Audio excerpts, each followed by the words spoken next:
नमस्कार दोस्तों, आज की क्लास में आप सभी का स्वागत है।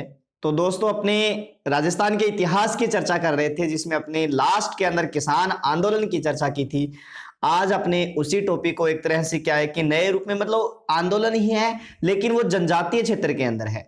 जनजातीय क्षेत्र के अंदर जनजाति जो है राजस्थान की मुख्यतः जो 12 जनजातियां मानी जाती है, जिसमें 6 गौण जो जनजाति है और 6 प्रधान जनजाति जिसमें माना जाता है। उन्हीं जनजाति के अंदर जो आंदोलन प्रारंभ हुए उनको जनजातीय आंदोलन के नाम से जाना जाता है। तो आज अपने जनजातीय आंदोलन की चर्चा करने वाले हैं। तो मुख्यतः जनजातियों के अंदर जो है विद्रोह है कौन कौन से क्षेत्रों में हुए, कौन कौन से क्षेत्रों में माने जाते हैं। तो मुख्यतः अपने एक तो भील जनजाति का विद्रोह पढ़ेंगे। कौन सी जनजाति का? भील जनजाति का विद्रोह पढ़ेंगे। इसके साथ साथ भील है जो है ग्रासिया जनजाति, जिन्होंने सिरोही क्षेत्र के आसपास इन्होंने मतलब मिलकर विद्रोह किया था। मेर जनजाति जो है इनके साथ में भी सहयोगी रही थी, उस विद्रोह को पढ़ने वाले हैं। इसके अलावा अपने जो है कौन सी जनजाति का विद्रोह पढ़ने वाले हैं? मीणा जनजाति का विद्रोह पढ़ने वाले हैं। सबसे पहले मैं आपके यहाँ पर बात करता हूं किसकी? भील विद्रोह की। ठीक है ना। भील जो है, भील शब्द मतलब एक तरह से क्या है, ये जो भील है, ये भील शब्द जो बाणभट्ट ने एक ग्रंथ की रचना की थी जिसका नाम क्या था? कादंबरी। हर्षवर्धन के शासनकाल में था ये बाणभट्ट। इसने एक ग्रंथ लिखा जिसका नाम क्या है? कादंबरी। ठीक है ना। और ये इस बाणभट्ट के कादंबरी ग्रंथ के अंदर जो है भील शब्द का जो है वो प्रयोग एक तरह से आपको मिलता है। कर्नल टोड ने इन्हें ठीक है ना वन पुत्र कहा है। कर्नल टोड ने भीलों को क्या कहा है? वन पुत्र कहा है। और सोमदेव का ग्रंथ है जिसका नाम क्या है? कथा सरित सागर। इसमें कथा सरित सागर में एक शब्द मिलता है जिसका नाम क्या है? भील शब्द का उल्लेख किया गया है। किसमें है? कथा सरित सागर के अंदर। और टोलमी है, टोलमी ने पुस्तक लिखी है जिसका नाम क्या है? भूगोल। ठीक है ना। और भूगोल में इसने एक शब्द का प्रयोग किया है जिसका नाम क्या है? फिलाइट। क्या शब्द प्रयोग किया है? फिलाइट। फिलाइट का मतलब होता है तीरंदाज। क्या होता है? तीरंदाज। तो ये भीलों के लिए अलग अलग शब्दों के प्रयोग मिलते हैं अलग अलग स्थान पर, कि इन्होंने कर्नल टोड ने क्या कहा है, सोमदेव के सरित सागर में इनको क्या कहा गया है। ये सभी के सभी जो है किसके बारे में है? भीलों के बारे में मिलते हैं। तो ये हम भीलों में होने वाले भील विद्रोह के बारे में चर्चा करेंगे। तो ध्यान रखना, 13 जनवरी 1818 ईस्वी के आसपास, ये जनवरी 1818 ईस्वी के आसपास बात करें तो 13 जनवरी नहीं याद रहे तो कोई दिक्कत नहीं है, आप जनवरी याद रख लेना भी। जनवरी 1818 ईस्वी के आसपास जो महाराणा भीम सिंह थे, महाराणा भीम सिंह थे, महाराणा भीम सिंह ने क्या किया? ईस्ट इंडिया कंपनी के साथ क्या कर ली थी? संधि कर ली। महाराणा भीम सिंह ने ईस्ट इंडिया कंपनी के साथ संधि कर ली थी। ठीक है, संधि कर ली। तो जो भी इनके मुख्यतः अधिकार थे, किनके? जो महाराणाओं के अधिकार थे वो एक तरह से, या फिर मेवाड़ क्षेत्र में जो भी अलग अलग क्षेत्रों में जो भी अधिकार थे वो सारे के सारे अंग्रेजी नियंत्रण में आ गए थे। कहां आ गए? अंग्रेजी नियंत्रण में आ गए। और इसका परिणाम यह निकला कि भील जो है वो अपने जंगलों में से जो भी गुजरता उनसे अलग अलग जो है कर लिया करते। एक का नाम था रखवाली कर, जिसे आप क्या कह सकते हो? चौकीदारी कर। कौन सा कर है? चौकीदारी कर। और दूसरा बोलाई, बोलाई कर लिया करते हैं जिसका नाम क्या है? जिसे क्या कह सकते हो? सुरक्षा कर था। ये अलग अलग कर लिया करते थे। कौन लिया करते थे? ये अलग अलग कर भील जो उनके जंगलों से गुजरता उनसे लिया करते थे। ठीक है ना। अब इन भीलों के कर पर जो है अंग्रेजी सरकार ने या ईस्ट इंडिया कंपनी ने नियंत्रण के प्रयास किए। नियंत्रण के प्रयास किए कि भाई ये कर अब भील नहीं लेंगे तो अंग्रेजी साम्राज्य में जाएगा। इस तरह से क्या है कि भीलों के आर्थिक असंतोष भी व्याप्त हुआ एक तरह से। इसके अलावा भीलों का जो सर्वप्रथम विद्रोह है वो कहां माना जाता है? तो उदयपुर में माना जाता है। कहां माना जाता है? उदयपुर में माना जाता है। अब यहां पर कुछ संस्थाएं, अलग अलग संस्थाएं बनी थी, मैं उनके बारे में आपको बता देता हूं। मतलब एक तरह से क्या सैनिक टुकड़ियां हैं, ठीक है, उनकी स्थापना की गई थी इन पर नियंत्रण रखने के लिए। तो एक तो आपको याद रखना है, जोधपुर लीजन का गठन किया गया था। किसका गठन किया गया है? जोधपुर लीजन का गठन। और इसका गठन कब किया गया? 1836 में किया गया है। ठीक है ना। भीलों पर स्थायी नियंत्रण रखने के लिए इस जोधपुर लीजन का गठन किया गया था। और ये एक सैनिक टुकड़ी थी। इसका जो मुख्यालय है वो मुख्यालय कहां रखा गया? अजमेर में रखा गया। 1937 ईस्वी में इसका मुख्यालय जो है वो कहां ले जाया गया?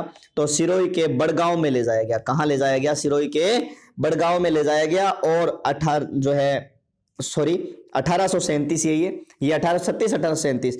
और 1842 ईस्वी में इसका मुख्यालय जो है सिरोही के बड़गांव से कहां स्थानांतरित कर दिया गया? एरियनपुरा में स्थानांतरित कर दिया गया। और एरियनपुरा कहां पड़ता है? पाली में स्थानांतरित कर दिया गया। तो पहली संस्था जो है जिसका नाम क्या है? संस्था नहीं है, ये एक सैनिक टुकड़ी है, सैनिकों का गठन किया गया, सैनिक टुकड़ी का गठन किया गया है, ठीक है ना, जोधपुर लीजन। इसके बाद में दूसरी बनी थी जिसका नाम क्या था? मेवाड़ भील कोर। कौन सी बनी है? मेवाड़ भील कोर। कब बनी है? 1841 ईस्वी के अंदर। जो मेवाड़ भील कोर है, ये जो मेवाड़ भील कोर है, मेवाड़ भील कोर का जो मुख्यालय रखा गया, वो मुख्यालय कौन सा क्षेत्र रखा गया? खेरवाड़ा। और खेरवाड़ा आपको पता है कहां पड़ता है? तो उदयपुर में पड़ता है। खेरवाड़ा कहां पड़ता है? उदयपुर में, ठीक है ना। यहां पर जो है खेरवाड़ा के अंदर जो है मेवाड़ भील कोर का जो है क्या किया गया? मुख्यालय स्थापित किया गया था। और इसके अलावा इसके जो मुखिया जिसको बनाया गया, उसमें मुखिया का नाम आता है दौला काका। क्या नाम आता है? दौला काका। मेवाड़ भील में जो कमांडर थे, कमांडर के रूप में नाम आता है विलियम हंटर का। किसका आता है? विलियम हंटर का। तो इस तरह से ये जो है भील जो है भीलों पर नियंत्रण रखने के लिए जोधपुर लीजन का गठन और मेवाड़ भील कोर का गठन किया गया था। इसके बाद में हम चर्चा करें तो बारापाल का भील विद्रोह है। बारापाल का भील विद्रोह है। इस भील विद्रोह में हुआ क्या वास्तव में? तो बारापाल के जो भील विद्रोह हुए थे, इसमें मुख्य कारण यही है कि डूंगरपुर क्षेत्र के आसपास यही है, ठीक है ना। 1881-82 में हुआ था ये विद्रोह। कब हुआ है? 1882 ईस्वी में हुआ है ये भील विद्रोह, ठीक है ना। और भील जो है, भील क्या करते? मावड़ी बनाते, मावड़ी मावड़ी तैयार करते हैं। मावड़ी मतलब स्थानीय महवा से, महवा के जो वृक्ष थे, मान लो कि उनके क्या है कि डोडे से लगते थे इतने, महवा से निकाली गई शराब, स्थानीय महवा से निकाली गई शराब जो है वो क्या कहलाती? मावड़ी कहलाती। ये तैयार करते और इस पर क्या लगा दिया गया? एक तरह से प्रतिबंध लगा दिया गया अंग्रेजी सरकार के द्वारा, ठीक है ना। और कह दिया कि भी आज के बाद जो शराब जो आप बना रहे हो वो खुद नहीं बनाओगे, अंग्रेजी सरकार से खरीदोगे। तो भीलों में विद्रोह व्याप्त था। दूसरा, भील जो है ऋखवदेव के उपासक थे। किसके? ऋखवदेव जो है इनके उपासक थे, ठीक है ना। और ऋखवदेव के जो मंदिर था, इसको ईस्ट इंडिया कंपनी ने या सरकार ने क्या कर लिया? ब्रिटिश सरकार ने सीधे नियंत्रण में कर लिया। सीधे क्या कर लिया? नियंत्रण में कर लिया। और इसके बाद में यहाँ के जो एक तरह से अधिकारी थे, मतलब जो इस मंदिर के अधिकारी है, जैसे मेन पुजारी होते हैं, वो क्या करते हैं कि भीलों को इस अंग्रेजी सरकार के विरुद्ध क्या करते हैं? भड़काते हैं। इसके बाद में भीलों में मुख्यतः एक आंदोलन आया है जिसका नाम है गोविंदगिरी का भगत आंदोलन। कौन सा आंदोलन आता है? गोविंदगिरी का भगत आंदोलन, ठीक है। गोविंदगिरी के भगत आंदोलन में चर्चा करें तो सबसे पहले इस आंदोलन के जो प्रेरणता थे, ठीक है ना, प्रेरणता, इस आंदोलन के प्रेरणता जिसका नाम क्या है? गुरु गोविंद गिरी। क्या नाम आता है? गुरु गोविंद गिरी। इन गुरु गोविंद गिरी का जन्म जो है 28 अक्टूबर 1858 ईस्वी को बासिया गांव, और बासिया गांव कहां पड़ता है? डूंगरपुर यहां हुआ था। 1858 ईस्वी को बासिया गांव डूंगरपुर में हुआ था। गुरु गोविंद गिरी का जन्म माना जाता है। इनका जो कार्य क्षेत्र है, वो कार्य क्षेत्र जो है माना जाता है मानगढ़ पहाड़ी या मानगढ़ धाम बांसवाड़ा में। यहां इनका क्या माना जाता है? कार्य क्षेत्र माना जाता है। किसका? गुरु गोविंद गिरी का। 1881 ईस्वी में स्वामी दयानंद सरस्वती कहां आए? उदयपुर आए थे। कहां आए? उदयपुर आए। और स्वामी जी की प्रेरणा से ही इन्होंने जो है, स्वामी दयानंद सरस्वती वही है जिन्होंने शुद्धि आंदोलन चलाया था। स्वामी दयानंद सरस्वती वही है जिन्होंने वेदों की ओर लौटो का नारा दिया था। स्वामी जी, इन्हीं स्वामी जी के उपदेश से प्रभावित हुए थे। कौन? गुरु गोविंद गिरी। कौन प्रभावित हुए? गुरु गोविंद गिरी। और गुरु गोविंद गिरी ने क्या किया? सन 1883 ईस्वी में सिरोही में सिरोही में किसकी स्थापना कर दी? संप सभा की स्थापना कर दी। संप सभा, इसको ही कहा जाता है सभ्य प्रेम सभा। क्या कहा जाता है? सभ्य प्रेम सभा की स्थापना कर दी। किसने कर दी थी? गुरु गोविंद गिरी ने। जिसका जो उद्देश्य रखा गया, उद्देश्य यही रखा गया कि पहला उद्देश्य तो है भीलों को मौलिक अधिकारों के प्रति, मौलिक अधिकारों के प्रति क्या करना? जागृति पैदा करना। क्या करना? भीलों को उनके मौलिक अधिकारों के प्रति क्या करना? जागृति पैदा करना। यह पहला उद्देश्य है। और दूसरा जो इसका उद्देश्य था, भील समाज में जो भी व्याप्त बुराइयां हैं, इन बुराइयों को क्या करना? बुराइयों को दूर करना। भील समाज में जो भी व्याप्त बुराइयां हैं, इन बुराइयों को क्या करना? दूर करना। यह इसका मुख्य क्या रखा गया था? उद्देश्य रखा गया था। संप सभा का प्रथम अधिवेशन, संप सभा का प्रथम अधिवेशन, ये इसमें व्याप्त जो है बुराइयां हैं, लगभग 10 नियम रखे गए थे इसके। किसके? संप सभा के। संप सभा की स्थापना कब हुई है? 1883 ईस्वी में। कहां की गई है? सिरोही के अंदर की गई है। ठीक है ना। 1903 ईस्वी के अंदर इसी मानगढ़ पहाड़ी पर, कौन सी पहाड़ी पर? मानगढ़ पहाड़ी पर, ठीक है ना, इसका प्रथम अधिवेशन आश्विन पूर्णिमा को हुआ। कब हुआ? आश्विन पूर्णिमा को हुआ था। ध्यान रखना, अब आश्विन पूर्णिमा के दिन ही इस संप सभा का वार्षिक अधिवेशन आयोजित होने लग गया था। वार्षिक पूर्णिमा के दिन ही, आश्विन पूर्णिमा के दिन ही इसका जो वार्षिक अधिवेशन है वो आयोजित होने लग गया था। और पुंजाधीर जी, क्या नाम आता है? पुंजाधीर जी गुरु गोविंद गिरी के क्या थे? प्रमुख शिष्य थे। ठीक है ना, शिष्य के रूप में नाम आता है। अब मानगढ़ सम्मेलन कब हुआ है? एक मानगढ़ सम्मेलन, वार्षिक अधिवेशन हुआ है मानगढ़ के अंदर। और ये मानगढ़ में जो वार्षिक अधिवेशन का आयोजन किया गया वो कब किया गया था? तो यह वार्षिक अधिवेशन 1913 ईस्वी में आयोजित किया गया था, 17 नवंबर 1913 ईस्वी को। लेकिन कुछ जगह आपको यह भी मिलेगा 6 से 10 नवंबर 1913 ईस्वी को ये जो है ये एक सम्मेलन का आयोजन किया गया। ये भील जो है, बहुत सारे भील एकत्रित हुए, जिसमें मेवाड़ भील कौर, मैंने आपको बताई थी ना, जो 1841 में स्थापित थी, मतलब भीलों पर जो है नियंत्रण रखती थी। मेवाड़ भील कौर ने इस सभा पर क्या कर दी? सम्मेलन पर क्या कर दी? गोलीबारी कर दी, जिसमें 1500 भील क्या हो गए? मारे गए। 1500 भील मारे गए। इसी हत्याकांड को मानगढ़ हत्याकांड का नाम दिया गया। मानगढ़ हत्याकांड का नाम दिया गया। और साथ ही इसे क्या कहा जाता है? राजस्थान का जलियांवाला बाग हत्याकांड भी कहा गया। राजस्थान का जलियांवाला बाग हत्याकांड भी कहा गया।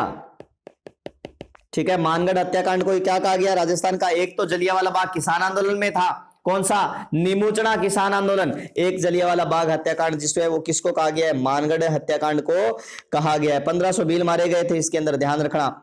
और दूसरी बात, वर्ष 2012 में गहलोत सरकार ने इस घटना की स्मृति में शताब्दी वर्ष बनाया था। शताब्दी वर्ष बनाया था। वर्ष 2012 में गहलोत सरकार ने इस घटना की जो है स्मृति में शताब्दी वर्ष बनाया था। इसके अलावा ध्यान रखना, गुरु गोविंद गिरी, कौन है? गुरु गोविंद गिरी। गुरु गोविंद गिरी को क्या कर लिया गया? बंदी बना लिया गया। क्या कर लिया गया? बंदी बना लिया गया और अहमदाबाद जेल भेज दिया गया। कौन सी जेल है? अहमदाबाद जेल भेज दिया। और 10 साल की क्या सुना दी? इनको सजा सुना दी थी। क्या सुना दी? 10 साल की सजा सुना दी। और इसके बाद में कंबोई गुजरात में इनका जो है वो क्या है?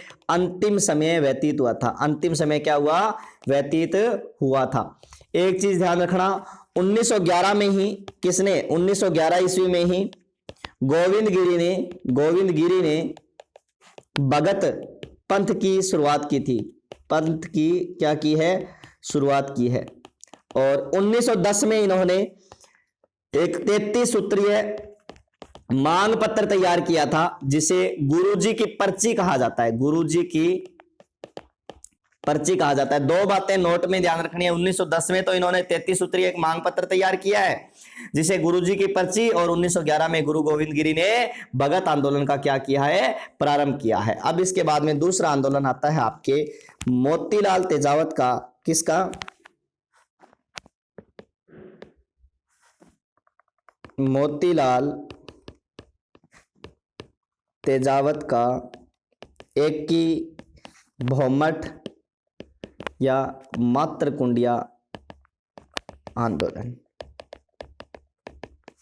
मोतीलाल तेजावत का एक की भौमट या मातृकुंडिया आंदोलन, एक की क्षेत्र, भौमट क्षेत्र, मातृकुंडिया, ये आंदोलन है, ठीक है ना। और इसका उद्देश्य था भीलों में एकता स्थापित करने का। इसके जो प्रेरणता रहे हैं, प्रेरणता का नाम क्या आता है? मोतीलाल तेजावत ही आता है। क्या आता है? मोतीलाल तेजावत। मोतीलाल तेजावत के बारे में अगर हम चर्चा करें तो मोतीलाल तेजावत का जो जन्म है वो 1886 ईस्वी को कोलियारी गांव में हुआ था। कहाँ हुआ था? कोलियारी गांव में। और कोलियारी गांव कहाँ पड़ता है? उदयपुर में है। इनके पिता का नाम नंदलाल था। क्या नाम आता है? नंदलाल। माता का नाम केसरबाई था। क्या नाम था? केसरबाई। और इनका विवाह लहरबाई से हुआ था। किससे हुआ? लहरबाई से हुआ है, ठीक है ना। और इनके उपनाम क्या क्या हैं? तो मोतीलाल तेजावत को क्या क्या कहा जाता है? तो एक तो कहा जाता है आदिवासियों का मसीहा। क्या कहा जाता है? आदिवासियों का मसीहा। एक कहा जाता है भीलों का संत मावजी, संत मावजी या बावजी। भीलों का संत मावजी या बावजी कहा जाता है। और इसके अलावा इनको क्या कहा जाता है? मेवाड़ का गांधी भी कहा जाता है। इनको मेवाड़ का गांधी भी कहा जाता है, ठीक है ना। किसको कहा जाता है? मोतीलाल तेजावत को। इसके बाद में बात करें तो इन्होंने भीलों का नेतृत्व किया और 1921 ईस्वी में क्या प्रारंभ किया? आंदोलन प्रारंभ किया। इन्होंने क्या किया कि 1921 के आसपास में ही मोतीलाल तेजावत ने जो है ये आंदोलन कब प्रारंभ किया था? तो ध्यान रखना, वैशाख पूर्णिमा के दिन प्रारंभ किया था। इस आंदोलन का कारण क्या है? तो इस आंदोलन का कारण यही है कि मोतीलाल तेजावत ने एक 21 सूत्रीय मांग पत्र तैयार किया था। 21 सूत्रीय मांग पत्र तैयार किया, जिसे क्या नाम दिया गया? मेवाड़ की पुकार कहा गया। मेवाड़ की पुकार कहा गया। 21 सूत्रीय मांग पत्र जो है तैयार किया गया, जिसे मेवाड़ की पुकार कहा गया। इसे मेवाड़ की पुकार को ही जो एक तरह से तेजावत की स्वयं की डायरी के नाम से भी जाना जाता है। स्वयं की डायरी के नाम से भी जाना जाता है। मेवाड़ की पुकार कहा गया है, इसे ही तेजावत की स्वयं की डायरी के नाम से जाना जाता है। 21 सूत्रीय मांग पत्र जो है वो इसमें तैयार किया गया है, ठीक है ना। और यही 21 सूत्रीय मांग पत्र जो है मेवाड़ महाराणा के सामने, मेवाड़ जो राणा थे उनके सामने क्या किया गया? इसको प्रस्तुत किया गया। सरकार ने क्या किया? बाकी मांगे तो मान ली, लेकिन बेट बेगार, कौन सी? बेट बेगार, सुअरों से संबंधित और वन संपदा से संबंधित, वन संपदा से संबंधित जो भी इनकी मांगे थी, ये मांगे सरकार ने मानने से क्या कर दिया? इनकार कर दिया। परिणामतः इन्होंने क्या प्रारंभ कर दिया? आंदोलन प्रारंभ कर दिया। क्या प्रारंभ कर दिया? आंदोलन प्रारंभ कर दिया। और तेजावत जी ने एक जो है 1921 में एक बहुत खतरनाक इनके लिए आंदोलन प्रारंभ किया। 7 मार्च 1922 ईस्वी को विजयनगर राज्य, विजयनगर गुजरात में, ये कहां है? गुजरात में है। विजयनगर राज्य में नीमड़ा गांव में एक सभा का आयोजन हुआ। सभा का, मोतीलाल तेजावत के जैसे मतलब इस सभा में सम्मिलित हुए का आयोजन हुआ। किसके नेतृत्व में? तो तेजावत जी के नेतृत्व में, तेजावत जी के नेतृत्व में एक सभा का आयोजन हुआ। देखो 7 मार्च 1922 को विजयनगर के जो है नीमड़ा गांव में एक सभा का आयोजन हुआ, जिसमें मेवाड़ भील कौर के द्वारा इसमें क्या कर दी गई? गोलीबारी। मतलब जब भेड़ा होता है टाइम आ जाता है गोलीबारी करने। और इसमें कितने भील मारे गए? 1200 भील मारे गए। कितने भील? 1200 भील जो है मारे गए। तेजावत जी जो है, तेजावत जी के भी पैर पर गोली लगी। पैर पर क्या लगी? गोली लगी। और तेजावत जी इसके बाद में जो है वो कहां चले गए थे? इसके बाद में इन्होंने जो है सिरोही चले गए। कौन चले गए? तेजावत जी जो है इसके बाद में कहां चले गए? तो ध्यान रखना, तेजावत जी सिरोही चले गए। और 1922 ईस्वी में इन्होंने सिरोही राज्य में प्रवेश किया, जहां इन्होंने भीलों को एकत्रित किया और गरासियों को क्या किया? एकत्रित किया। और एकत्रित करने के बाद में इन्होंने जो है वहां पर क्या प्रारंभ कर दिया? आंदोलन प्रारंभ कर दिया, ठीक है ना। ये लगभग इनके 2000 अनुयायी थे इनके साथ में, जो कि सिरोही के पोल गांव या पाल गांव में रुके थे, ठीक है ना। पाल गांव में रुके थे। और इस गांव में जब रुके तो 7 अप्रैल 1922 ईस्वी को मेजर सटन नाम आता है, सटन के नेतृत्व में मेवाड़ में उन्हें क्या कर लिया गया? घेर लिया गया। उन्हें क्या कर लिया गया? घेर लिया गया। और मेवाड़ जो सेना थी मेजर सेटन के नेतृत्व में, मेवाड़ जो सेना थी, मेवाड़ सेना ने सिरोही के अंदर, सिरोही में घेरा गया था, ठीक है ना। 7 अप्रैल 1922 को मेजर सट्टन ने, जो मेवाड़ सेना थी, इसने इनको क्या कर लिया गया, घेर लिया गया। और घेरने के बाद इनको क्या कर ली, इनके ऊपर गोलियां बरसाई। क्या बरसाई? गोलियां बरसाई, जिसमें 22 लोग मारे गए थे। कितने लोग? 22 लोग मारे गए और लगभग 29 लोग क्या हो गए थे, घायल हो गए। क्या हो गए? घायल हो गए, ठीक है ना। तो इस तरह से बताते हैं कि अब इसके बाद में सिरोही से ही मोतीलाल तेजावत ने एक भयंकर आंदोलन क्या कर दिया, प्रारंभ कर दिया। भयंकर आंदोलन क्या कर दिया, प्रारंभ कर दिया था, ध्यान रखना इस बात का। और 1923 ईस्वी के अंदर तेजावत जी जो है, तेजावत जी ने सिरोही के पोसीना, एक तरह से ध्यान रखना, सिरोही है, पोसीना है, इनके यहाँ के जितने भी गरासिया थे, इन गरासियों को क्या किया, इन्होंने एकत्रित किया। और एकत्रित करने के बाद में एकत्रित किया और एक ही आंदोलन का यहां से क्या कर दिया, एक तरह से नवीनतम सूत्रपात कर दिया, ठीक है ना। नवीनतम सूत्रपात कर दिया एक ही आंदोलन का, ठीक है ना। आई बात समझ में। अब यहां पर सरकार घबरा गई। सरकार ने क्या किया, सरकार ने इनाम रखा। सरकार ने कहा कि जो भी मोतीलाल तेजावत को पकड़ेगा उसको 1000 रुपए का इनाम मिलेगा। उस समय बहुत ज्यादा थे, 1000 रुपए का इनाम मिलेगा। और जो इनकी पकड़ने में मदद करेगा उनको 500 रुपए का क्या दिया जाएगा, इनाम दिया जाएगा। 500 रुपए का क्या दिया जाएगा, इनाम दिया जाएगा। अब लगभग ऐसा जब इनके इनाम की घोषणा की गई तो तेजावत जी स्वयं बताते हैं कि लगभग 7 वर्ष तक क्या रहे, भूमिगत रहे। 7 वर्ष तक तेजावत जी क्या रहे हैं, भूमिगत रहे हैं। अंत में गांधी जी के कहने पर, गांधी जी के कहने पर तेजावत जी ने क्या कर दिया था, अब आत्मसमर्पण कर दिया। तेजावत जी ने क्या कर दिया, आत्मसमर्पण कर दिया था। किसने? मोतीलाल तेजावत ने।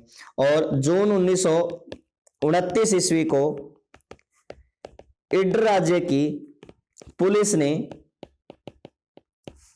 तेजावत जी को क्या कर लिया गया, गिरफ्तार कर दिया। क्या कर लिया, गिरफ्तार कर लिया, ठीक है ना।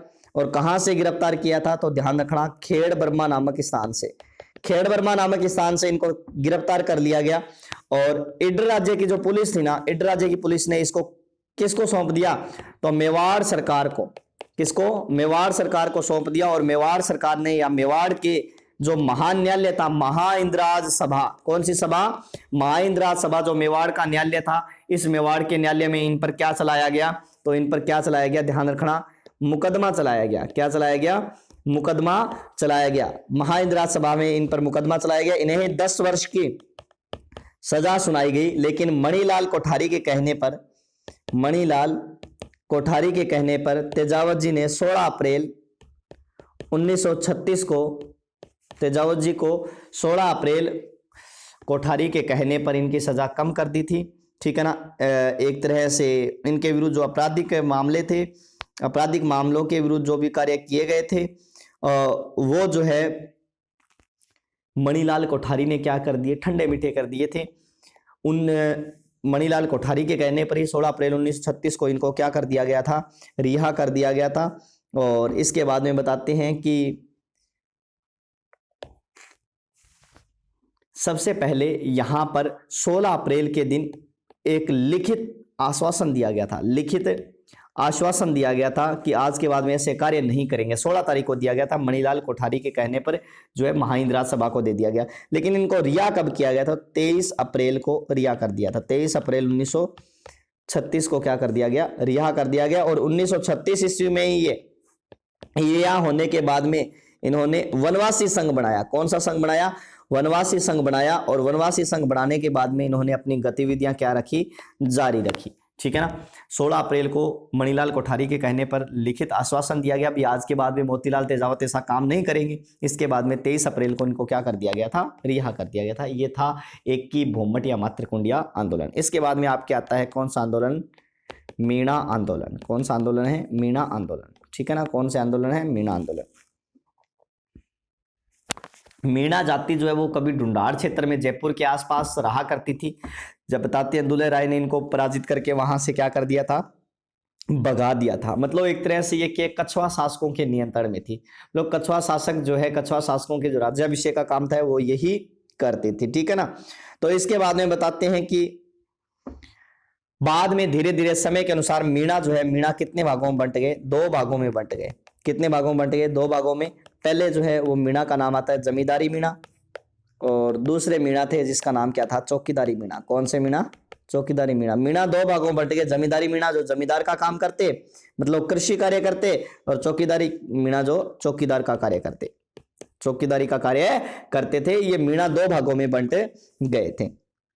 एक मैं थोड़ा सा संस्था बता देता हूं, ये मीणा कॉपर्स, ये संस्था नहीं, एक तरह से सैनिक टुकड़ी है। ये मान लो कि एक तरह से ध्यान रखना, भविष्य में विद्रोही मीणाओं का सामना करने के उद्देश्य से फरवरी 1885 ईस्वी में, फरवरी 1885 ईस्वी में जयपुर, अजमेर, बूंदी एवं मेवाड़ की सीमाओं पर स्थित कौन सी, देवली जो वर्तमान में टोंक है, एक सैनिक छावनी स्थापित की गई।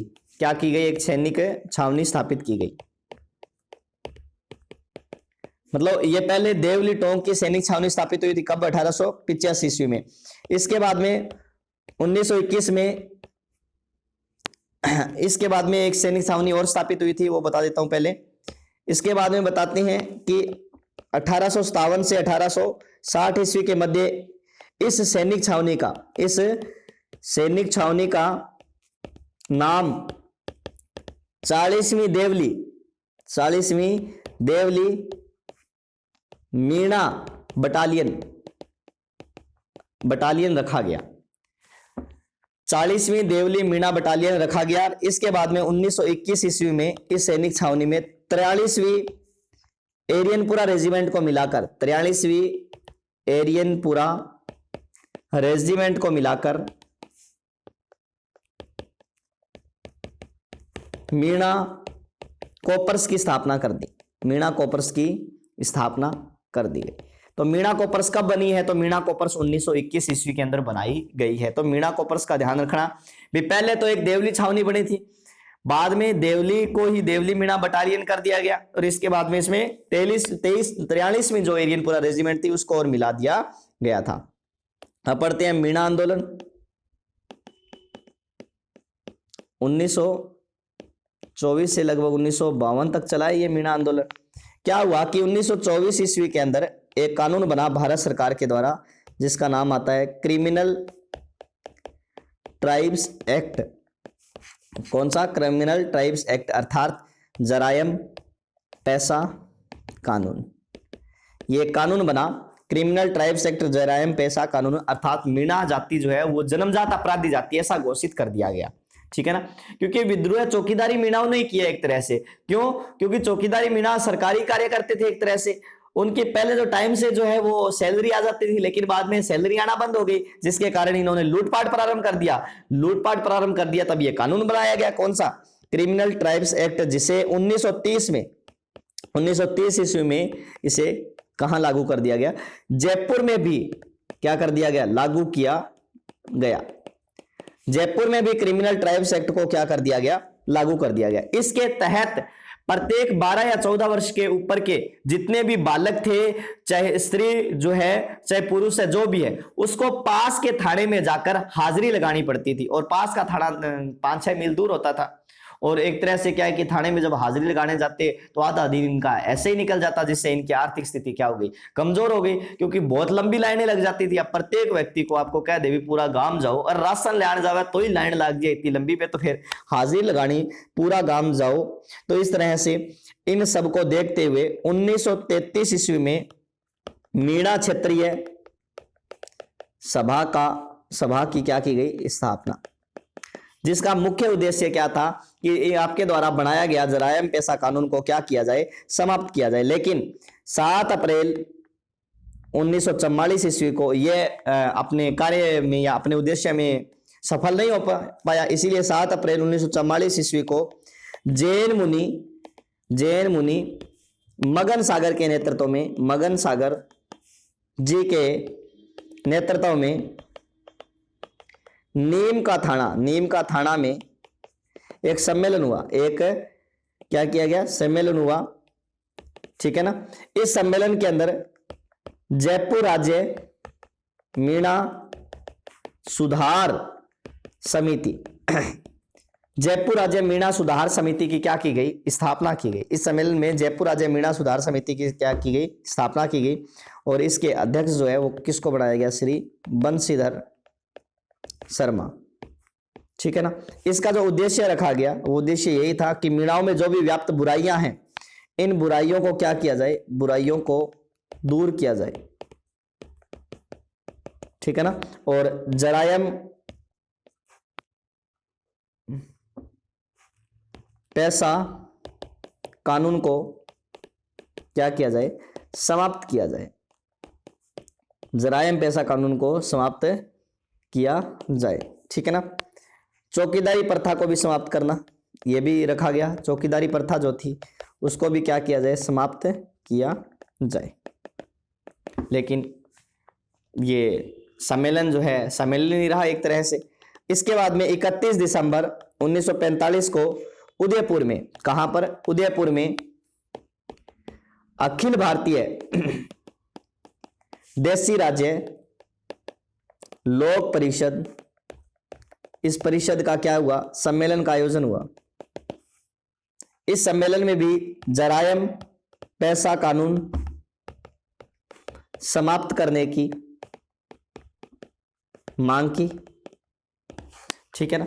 इसमें भी मांग की गई भी जरायम पैसा कानून जो 31 दिसंबर 1945 को उदयपुर में अखिल भारतीय देशी राज्य लोक परिषद का सम्मेलन हुआ था, इसमें भी समाप्त करने की बात कही गई। इसके बाद में 4 मई 1946 को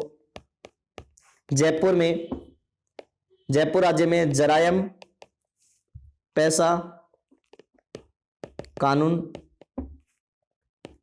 समाप्त करने की क्या कर दी गई, घोषणा कर दी गई, ठीक है ना। अब इसके बाद में अक्टूबर 1946 ईस्वी को ही बागावास, कौन से क्षेत्र है, बागावास में मीणाओं का एक सम्मेलन हुआ। मीणाओं का एक आयोजित क्या हुआ, एक सम्मेलन हुआ जिसमें 26,000 मीणाओं ने क्या लिया, भाग लिया। और 26,000 मीणाओं ने भाग लिया। इसमें 16,000 मीणाओं ने क्या कर दिया, चौकीदारी पद से क्या दे दिया, इस्तीफा दे दिया। चौकीदारी पद से क्या दे दिया, इस्तीफा दे दिया, ठीक है ना। और राज्य भर में इस दिन कौन सा दिवस बनाया गया, मुक्ति दिवस बनाया गया, दिवस मनाया गया, ठीक है ना। इसके बाद में ध्यान रखना 1952 ईस्वी को जरायम पैसा कानून क्या किया गया, समाप्त किया गया। और इसी समय ध्यान रखना जमींदारी प्रथा का भी उन्मूलन कर दिया गया था। तो ये इस तरह से ये कार्य सारे हुए थे मीणा आंदोलन के अंदर। क्रिमिनल ट्राइब्स एक्ट जो है ये कानून आया, इस कानून के तहत सभी को हाजिरी लगानी पड़ती। मीणा क्षेत्रीय सुधार समिति की स्थापना की गई, लेकिन किसी प्रकार का कोई जो है वो कार्य नहीं हो पाया। इसके बाद में जो है उदयपुर में अखिल भारतीय देशी राज्य लोक परिषद का सम्मेलन हुआ, जिसमें इस जरायम पैसा कानून को जो है समाप्त करने की मांग की गई। लेकिन इसके बाद में अंत में 46 ईस्वी में 1946 में बागावास में सम्मेलन हुआ, जिसमें 16,000 मीणाओं ने चौकीदारी पद से इस्तीफा दे दिया। और 1952 में जो है ये जरायम पैसा कानून को क्या किया गया, समाप्त किया गया। तो इसी के साथ ही आपके जनजातीय आंदोलन पूरे होते हैं। आज के लिए इतना ही। कल अपने नई क्लास प्रजामंडल आंदोलन की प्रारंभ करेंगे। तब तक के लिए धन्यवाद दोस्तों।